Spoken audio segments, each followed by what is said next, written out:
And welcome to episode 3 of Mental Health Matters with Musicular M.O.N. My guest today is the wonderful Charlotte Sanasy, and she's training to be a counsellor and wants to talk about her own experiences with anxiety. And so we're just going to have a discussion about it and you know the drill, what we normally do, which is talk about our own experiences, and if you need any help, I can give you some links to organisations that can help with any of the issues raised in today's episode. So, good afternoon, Charlotte. Hi. I'm very sort of like excited. We're both musical theatre lovers. So yeah, I just basically want to talk to you about your experiences with mental health. And I know that we've chatted before and we've realised that we have a lot of similar things in common, which is it's good because it means that we can share that with each other. But yeah, don't be nervous. Just chew the fat.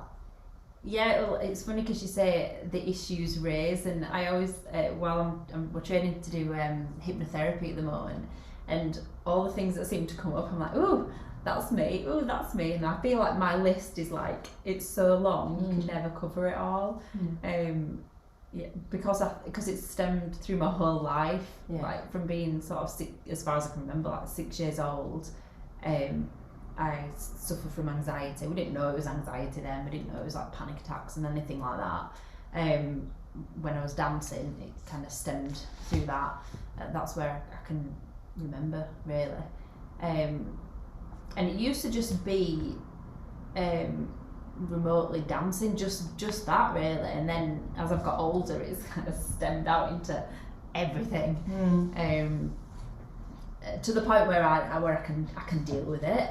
And I think like a lot of people nowadays, I have up days and down days and then okay days, and I think that is just, I think I've accepted that's just my life really, just having up days and down days.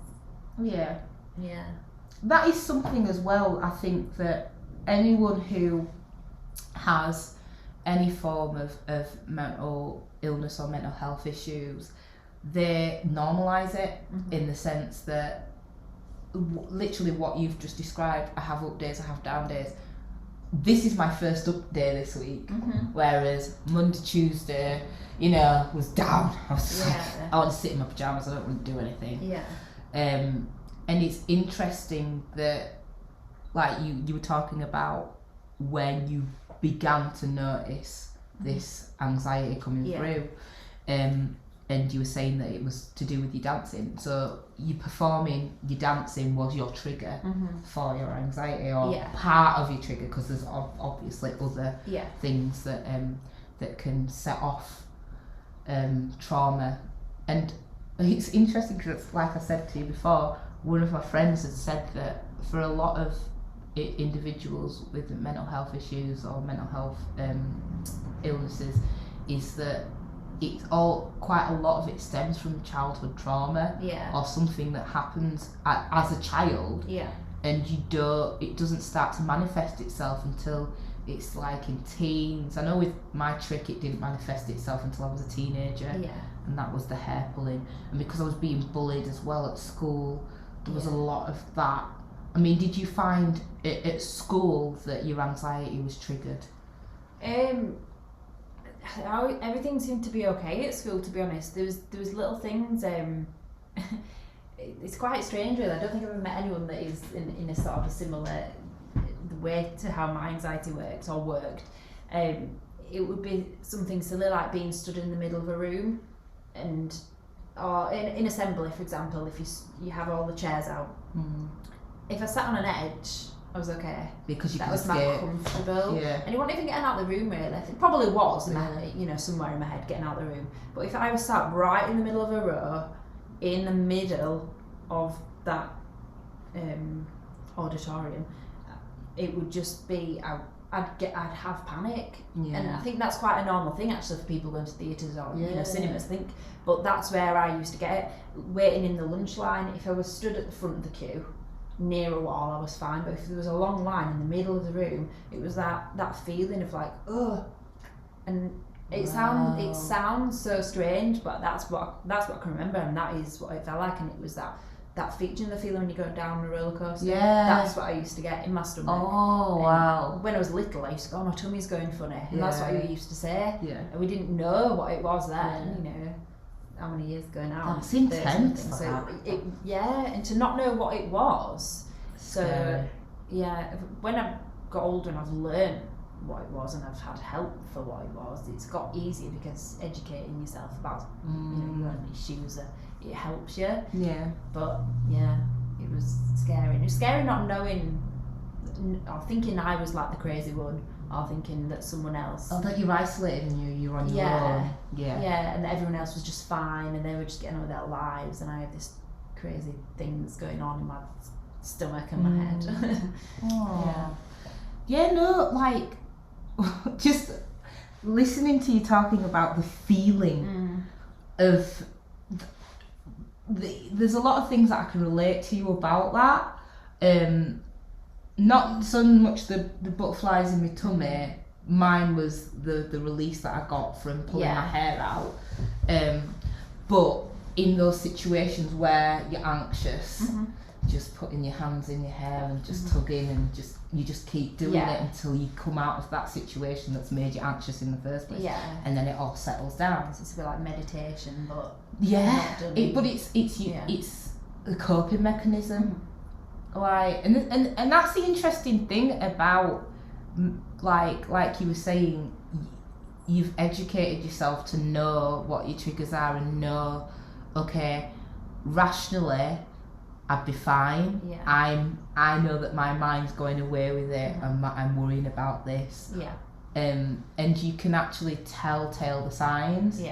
But for a lot of people, especially over the last 12 months, a lot of people will have developed anxiety but not realise that they've developed it and not known, because let's be honest, the government haven't done anything really to support mental health services over lockdown over the last 12 months. Well, I don't think they were really supporting it anyway, to be honest. They weren't. Waiting list of sort of a year to go get help is, you need it there and then when you're feeling that way. And you can't just do 6-week sessions. That was what they always say. NHS, I love the NHS. I'm so grateful for the NHS.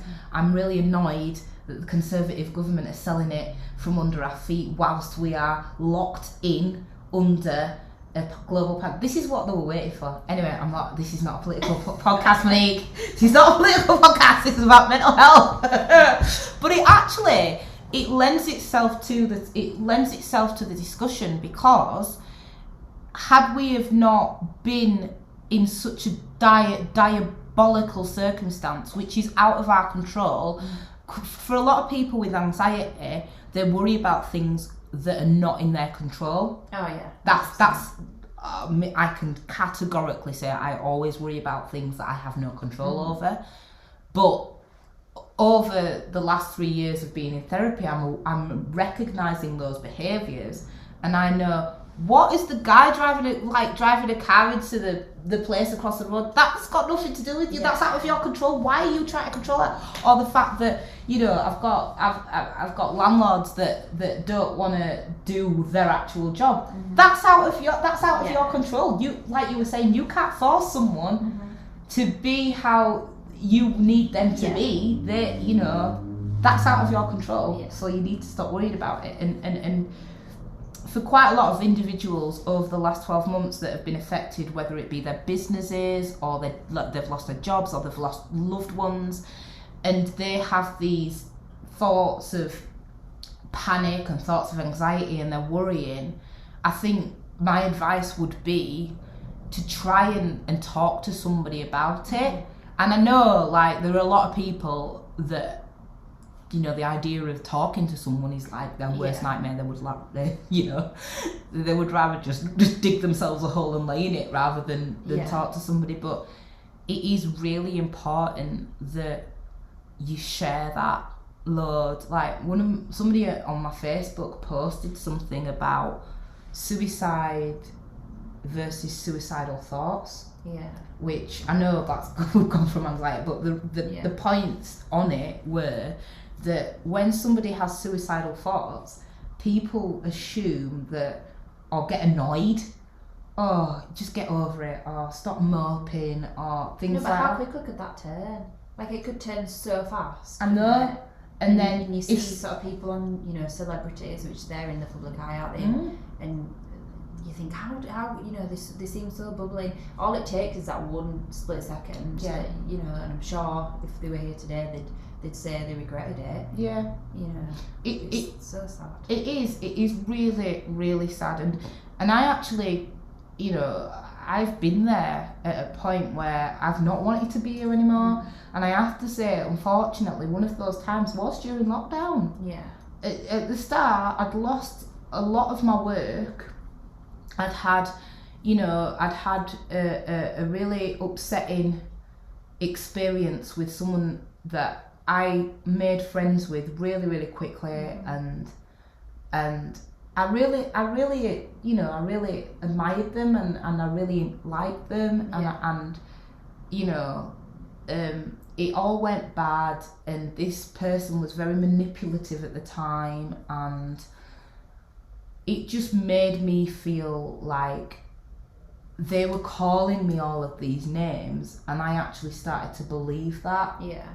And then I was annoyed at my kids because I couldn't get any respite. Normally I had 6.5 hours or 8, depending on what I was teaching that week. You know, I would have a lot of time away from my kids that made me appreciate them so much more when I got home. But even them arguing constantly, and then that put me in a bad mood, and then that meant that I was snapping at my husband, and we were all in the same space, and it was just, and lots of people can relate to that. I'm right there with you. For those of you that are homeschooling. And so it got to the point where I was like, I'm making my husband miserable, I'm making my children miserable. But you know what, I don't actually know how to run my business. You know, no one really likes me because I lost loads of students. And that's one of the reasons why I wanted people like Steve and yourself to talk, because it's like you've got to realise that they aren't some strange sort of interpreter of your problems, that it's like a magic fairy. They are human beings that have gone through their own life experiences, their own life problems, and probably are still going through their own life problems, and yet they can still be your therapist. In the same way that teachers, doctors, nurses, you know, all those people in very professional jobs have lives. They do have off days and they have on days, and I think that having someone with your background and experience, I would be happy to talk to you about my problems, because you know when you get those people say, oh yeah, I really know I know what you're going through, I know what you're thinking, I know what you're feeling, and they don't have a clue. But you don't need to sort of understand what someone else has gone through, because everybody's different, aren't they? It's about how you can help somebody. And I think that's, you know, I'm sure in the future I'll be faced with so many, you know, I say issues, I don't want to say use that word, issues, but so many life or problems or challenges. Challenges that people have experienced or are experiencing or going through, and some things that probably will never be cured, but you know, I'll be there to support someone through it and hopefully make their lives easier mentally. And you know, you have your doctors and nurses out there, and they're all very well respected and paid a lot. You know, some of them are anyway, the people at the top, but I think that the mental health side of it, it's just shunned. It's just like, oh, it's okay. And it's funny because when I was about 16, I was 15 or 16, I was in a pantomime, so I was one of the dancers in a pantomime, and it was, I basically dropped out of the show because my panic had come back and my anxiety had come back.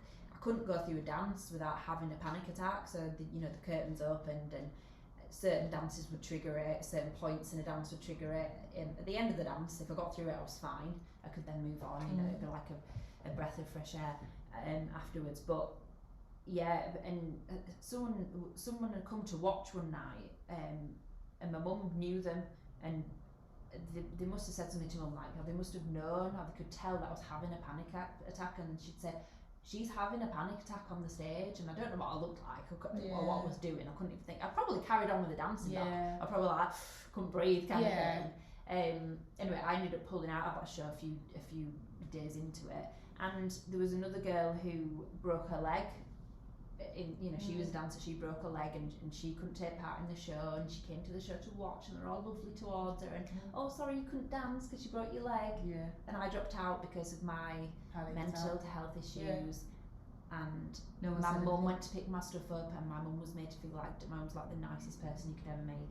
She was made to feel like dirt. Yeah, I've met your mum. She's lovely. Yeah, it's just ridiculous. Like, so it's that negative stigma, isn't it? It's not fair that just because I have something going up here, and everybody's got a mental health. Yeah. Some people are just okay, they're fine, getting on with life, but most of us aren't. Yeah, or a lot of people actually, not delusional. That's the wrong word. It's where they don't acknowledge it. Yeah. And it's like, I think that I'm in complete agreement with you, what you were saying about how people treat mental health differently to how someone who has a physical illness. You're seen as crazy. You just see, and I say, oh, I'm the crazy lady. Oh, don't mind me, I'm just cracking. You say it yourself, crackers, crazy, mental. This is what we were talking about. Stupid, just all these things that you would say, but you're not. You're just a normal person living your normal life with up days and down days. Yeah. And unfortunately, that is, we'd like to have days like this, or we'd like to have the days up here, but that isn't life, is it? We just need to not have as many days down here, and that's where we need to help people bring them up. Yeah.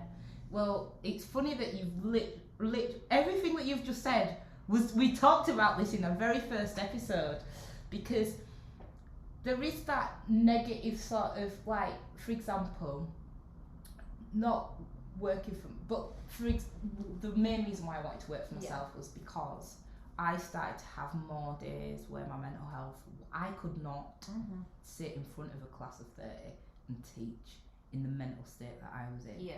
And then it's like, what reason are you giving to your line manager why you can't go to work? Well, you can't say that my mental health is really suffering, I am not going to be good in front of children, because simply no one's going to believe that because of the stigma that's attached to mental health. If I said I physically cannot get out of bed because I have got a bad back, that's fine. So stay at home. And because I always did have bad backs, it was all coming out now. It was easier to give that excuse. That I'm under the weather, I've got flu, I've had sickness and diarrhea is a very common one. So rather than telling them the truth that I've been depressed for 3 months and I want to kill myself, but I haven't really got round to doing it, and I'm anxious that I'm going to get into a car accident on the way to work, or I'm anxious about going to work in general, how can you tell that to... Because there's going to be... You've got to remember as well, everyone's different. So somebody who, like yourself, if you were my line manager, you would be sympathetic to it. And it's the same if I was your line manager, I'd be sympathetic to it. I'm like, it's okay, don't worry about it, Charlotte, it's fine. How many line managers are sympathetic to it? And that's the question. And sometimes it's making that phone call as well to just be off work. I can't pick up the phone. I can't pick up the phone. I was really poorly last week, actually. As it turns out, it wasn't just mental, it was physical as well, but because of the physical, that exacerbated the mental. And whenever I'm poorly, like I really do not like taking time off work, because the hassle of reorganising lessons when you're poorly is just such an ordeal. I would rather go to work sick. But I knew that I could not work. I couldn't, because I was suffering with the headache, I was feeling under the weather, I was feeling really depressed, and I had to stare at a screen for 4 hours. And it was just like, that isn't going to work. Old Mom, prior to therapy, would have forced myself to go through with that, and I probably would have taught some diabolical lessons. New Mom is like, no. You love this job, so you're not taking this decision lightly. Take the time that you need. Yeah. But it is, I mean, there is this negative stigma attached to mental health or people with mental health issues, and a lot of it is lack of understanding. So somebody not understanding anxiety, why are you stressing about it? Oh, stop! Oh, you're so sensitive. That's what I used to always get. You're too sensitive. Why are you so sensitive? Well, no, that's just me. Yeah, and it's like, so I always try to conform and become a different person, and to some extent I still do it now. When I'm anxious about something or I'm panicking, I go into an alter ego of just top, be exuberant, be the person that everyone's expecting you to be. And people say, like, how can that person be depressed or anxious? Because, oh my goodness, they're just so lively and chatty. And, you know, people probably will expect me to be, like, depressed because I am quite quiet, I would say, especially people that I don't know. So they probably expect it from me. But when because I used to be a primary school teacher, and I thought I was really good at that job. I didn't do it for long at all. I trained, I had my daughter, and then I did it for, like, say, 3 years. And I always knew that I wasn't going to do it, because I know a lot of people are teachers. I like you, I don't want to work for somebody else. I've always thought that. I've always thought I need to be working for myself, because not really because of the control, but I think ultimately it is, I want to make my own decisions. I want to know what I'm doing. I don't want to answer to other people and follow rules that are just crazy. Again, but I am not going to go into the education system of this country. But there is the politics as well, and that.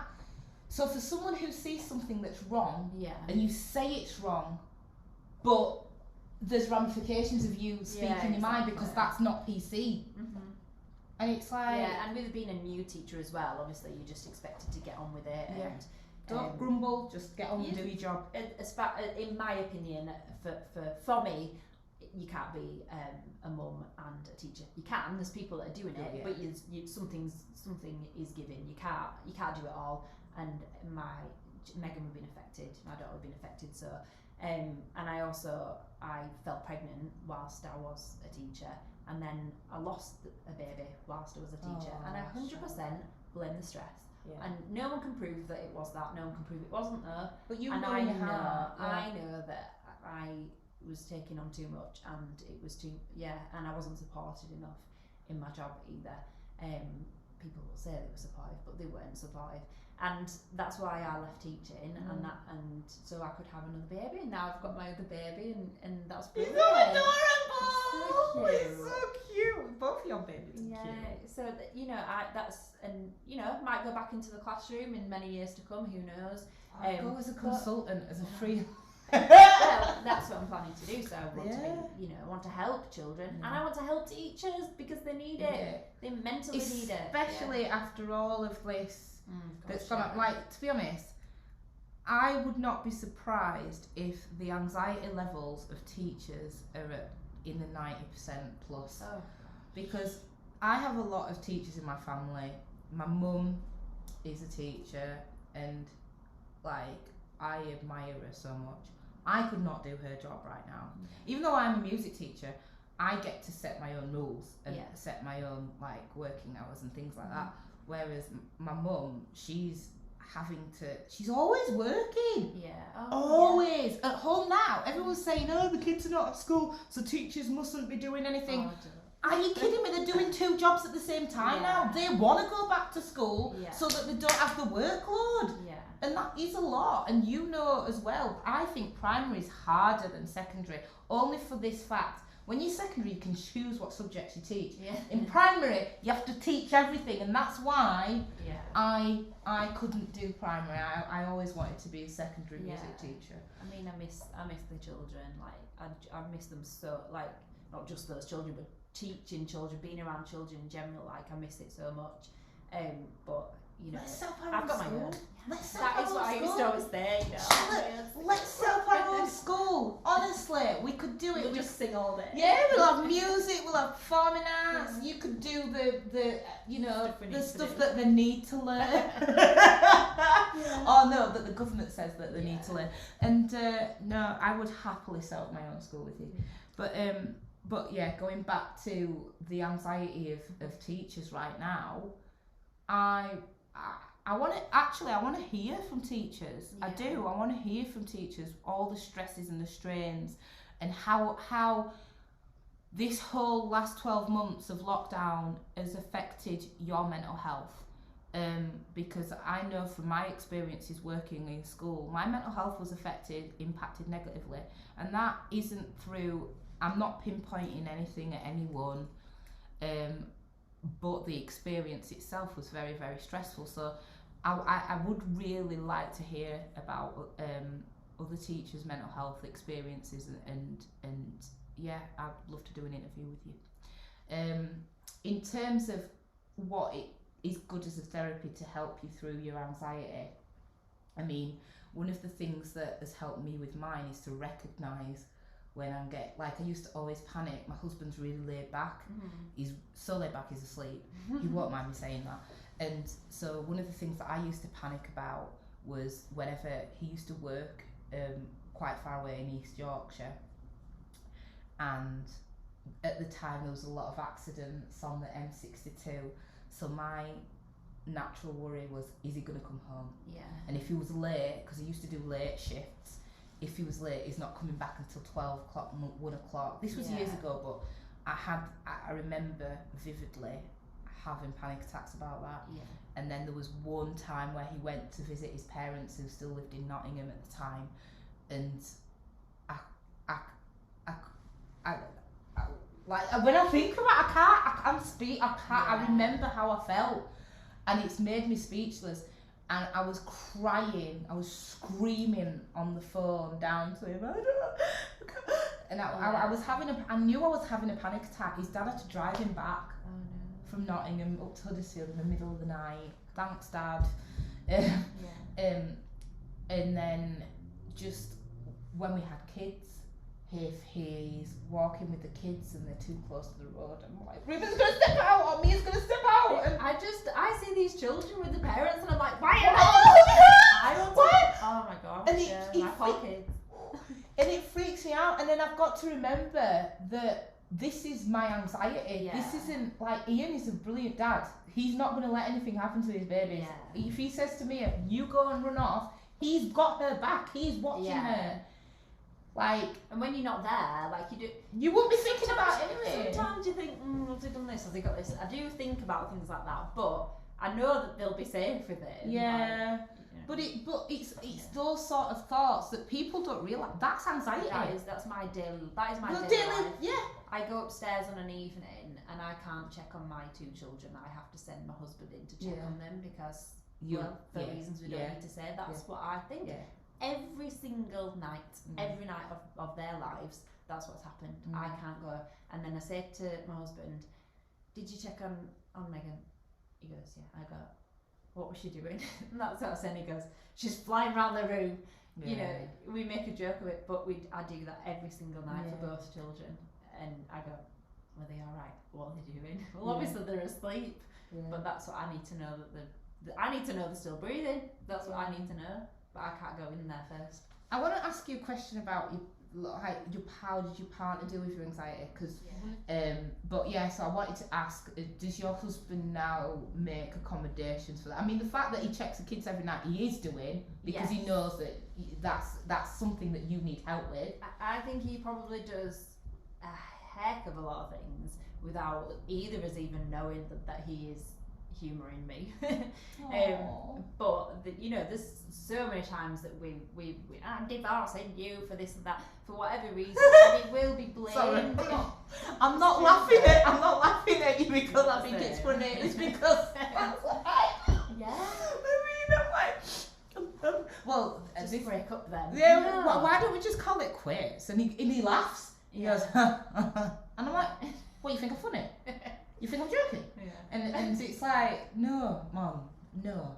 It's Yeah. I know that this is just you on one of your, you know. Yeah. You know. But I'll try to be a therapist to him as well, and I'll sort of look at his childhood and be like, oh, you're this, you're that, and we'll do it to each other, and you know, sometimes we're like this and sometimes we're not, and I guess that's just like. Are you polar opposites?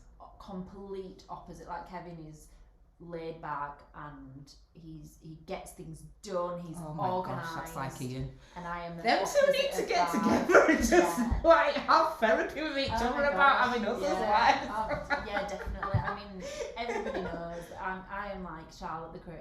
Oh, she's crazy, the crazy wife, like that. And you know, we make a joke about it. Yeah.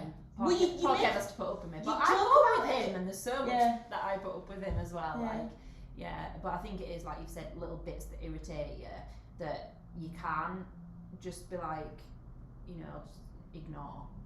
Some things you have to be like, this will stress me out, trigger my anxiety, so please don't do that. Please don't pick Miles up by his leg like that, like in front of me. If you want to play with him like that and swing him around and, you know, do that in your own time when I'm not there. Just don't do it like that in front of me when you're having a conversation. I'm scared you're going to drop him on the chair. Please, my baby, don't do it. I think that's probably a lot of people go through that. Like, no, like, you know what? It's insanely amazing how much we're in agreement with each other and how we can mirror each other's experiences with anxiety. Yeah. The things that I want to sort of talk about as well is anxiety in our kids.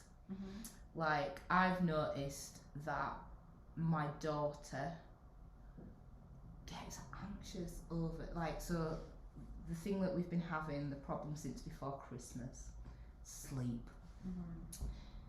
She's really we went through a period where I was having to sleep downstairs with Mia, right, because she did not want to sleep in her room and she wasn't going to sleep, and so I'd have my tablet with my headphones in and she'd go to sleep, and then I'd leave the room, and a few hours later she'd wake up and she'd be crying. right. And then whenever we'd put her in a bedroom she'd be crying. And I was trying to work out what the hell is going on. And then I sort of started to realise, I even spoke to my therapist about it, and I said, and he said, it's a miracle that all of our children haven't developed serious mental health conditions because of the way that they've been. And the thing is, I'm not just talking about babies, I'm not talking about primary kids, I'm talking about high school kids, I'm talking about college students, I'm talking about university students being blamed by the government that you are the reason for the spread of the coronavirus death rate, or you're the reason why the coronavirus death rate has increased. They're blaming the kids. They're blaming students who literally have been given the crap, I would actually swear, but I don't know who's watching this or who will be watching this, but have been given the crappiest start in life by a government that doesn't really care about them, cares enough to blame them for a pandemic that they didn't respond to in time. Again, I'm not going into politics, but it sort of does interlink with each other in the sense that in relation to me as not sleeping, I knew that was anxiety. Yeah. I know it was. And so I tried to help her, like, I mean, we both did, both me and my husband, we put music on for her before she goes to bed. She gets, dancing is her everything, so her favourite show is The Next Step. So now what she does is she watches a little bit of Next Step and she goes to sleep. I love that programme. Me and Megan watch it. Right. So she's told me that, just very quickly, I'll probably edit this out, that Michelle was 13 when she started the first series. Oh, yeah? Yeah, but I thought Michelle was like our age. Oh, I don't know. She's a blonde one, isn't she? Yeah, the one that's not, well, the ones we've watched is not very nice, isn't it? No, that's what I like Michelle. I'm like, why? Michelle's horrible. I don't like She's a good Michelle. dancer. I don't like, but I've only seen her as she's been the studio head. Like a sister. Her sister's Is Riley. it Emily? Oh, no, Emily. Riley. Riley's a sister. Oh, okay. There is an Emily. There is an Emily because she was the studio head at the start, wasn't she? Yeah. But they all look like tweenies. Yeah. She's 13. She was 13 when she started Wow. it. Yeah. Anyway, sorry. But yeah, so that's her. That's her. She's back in the room. She's back in the bedroom now. I'm so glad because I got back from sleeping downstairs, and Ian got really annoyed. He was like, "You haven't been in my bed for a week," and it's like, "I'm sorry." That sounds quite nice. Just some weird starfishing. Yeah. Well, we've got a king size bed, so it's just like there's no angels.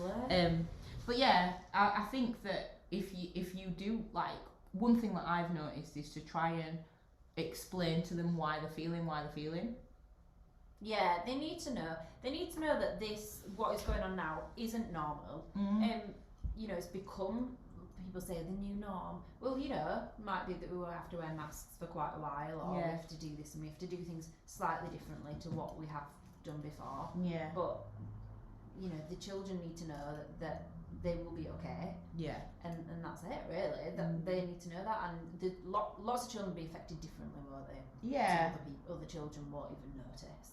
Well, this is the thing, and I think as well, it depends on the circumstances at home as well. Yeah.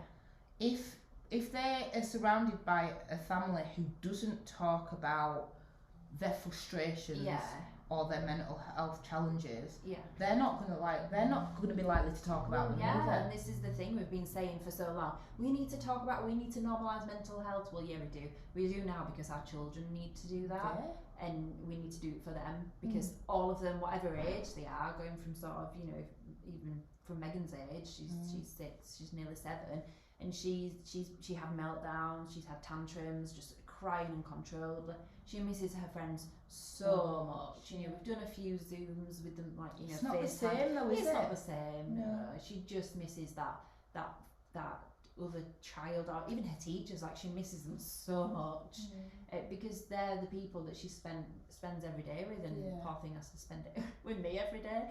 And you do get sick, and I'm that mum that, you know, I want to, well, I'll see this time, I'm a teacher, you know, well, let's progress. And I tried the first lockdown, that's where I was like, ooh, homeschooling, and, you know, I'm a teacher, I can do this. Oh my god, I was wrong, so wrong. Like, why is your hand not writing, not where it should be? But it's different with your own kids though.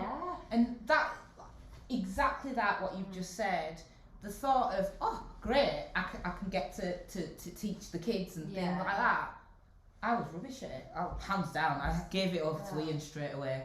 Well, so many people will say that, but, you know, I trained as a teacher, and I was awful. Like, I would be like, why is that not right? Why can you not do this yet? And I have actually said, why can you not do this yet? Like, to my child, like, and it's taken me a year now, almost a year, to reflect on myself and become a better homeschool mum.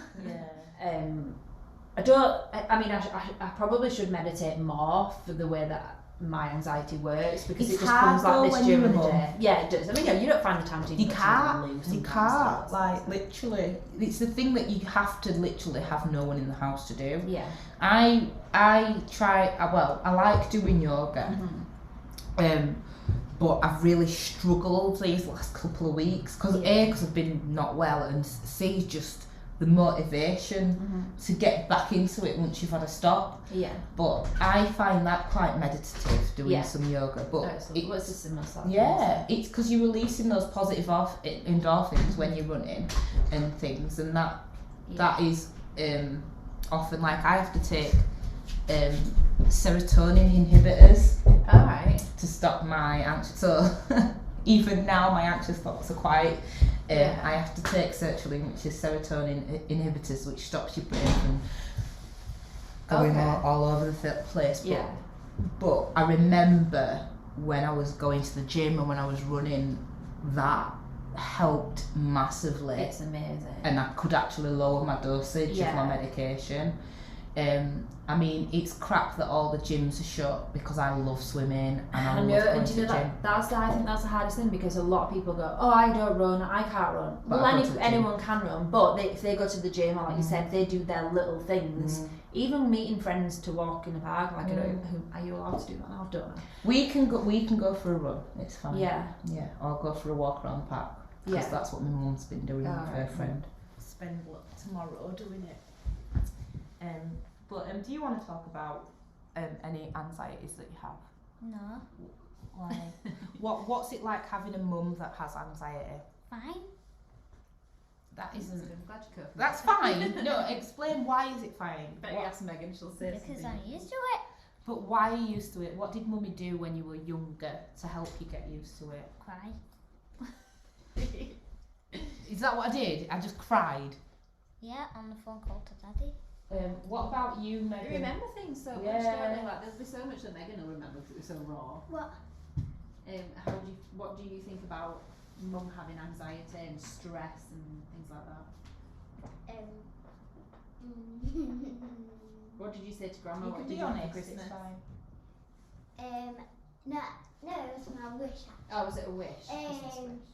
I've got two. No, one kind. Two, for Mum to not get stressed. I don't get stressed. Yeah, that's what she does a lot of that. Like she'll she'll give me things like to stop me from stressing. So one thing that you always get is if you see me pulling my hair out, you'll give me a squidgy ball or something so that I've got my hands are busy. Or if I'm getting really stressed and her and her brother are driving me up the wall, I'm like, she's like, you okay, Mummy? We'll be really good. We won't stress you out today. That's what you said, didn't you, today? Yeah. Do you get anxious about stuff?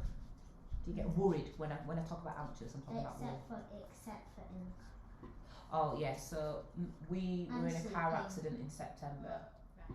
It's been a really interesting conversation today, and to be honest, I could have spent a lot more time like talking to Charlotte about everything. I mean, it would be interesting to have you come back and for us to talk about other things as well. Just like I said, I've got a huge just like have a you know, we will be. I mean, I definitely want you to weigh in on the discussion that we have about social anxiety. But yeah, I mean, if any of you are interested with any of the subjects that we've talked about, there's lots of information that you can get from various organisations, and they will be listed in the comments section on the channel of this video. You know what I mean. But for now, thank you so much, Charlotte.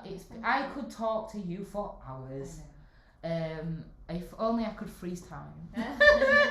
But and yeah, I hope you've enjoyed what we've talked about today, and it'll be exciting to see next episode. We have a neuro-linguistic programmer, a therapist basically, my therapist, who is going to be talking about the numbers of mental health issues, how it's affecting a number of people, if not everyone, and he's going to be talking about some really good strategies. Like one that he actually teaches with me actually is find your happy. So even if it's turning on the heated seats in your car, you know, that's a nice warm feeling. So yeah, I'm really looking forward to that, and until then, goodbye, God bless, sending you peace, and I'm sending you love, and my daughter's just walked in, so bye guys.